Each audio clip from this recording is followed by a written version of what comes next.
And the casting process was very straightforward.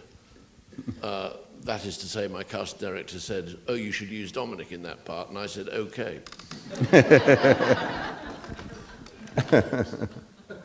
How did you find Bill Camp and How did I find Bill? Tamara? Yes. My son, who's worked with Bill, lives in New York and is a theatre director, said, "Oh, you want Bill Camp?" And Scott Rudin said, "Oh, he's the best actor in America who isn't in films." I said, "Okay."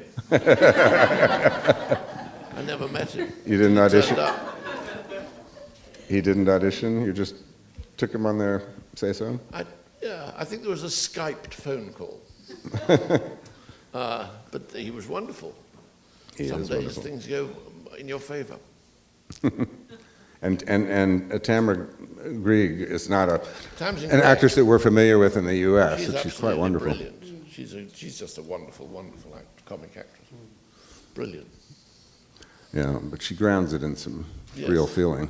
Absolutely, absolutely. Well, I knew that. First of all, I said to the producers, "I can only make this if you let me get it right, as it were."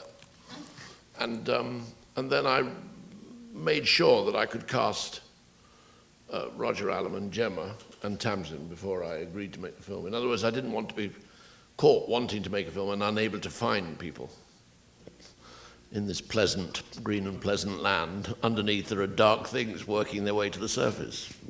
I mean, that's familiar. I mean, I can see you couldn't tell a dark story in Hollywood.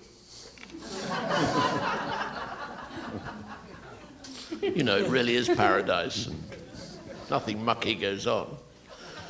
So it was getting the balance between the surface, which was beautiful, and the underneath, which was full of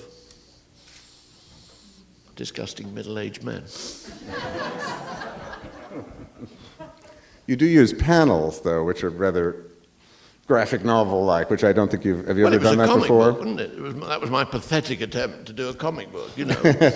I can see that Terry Gilliam would have done a lot more.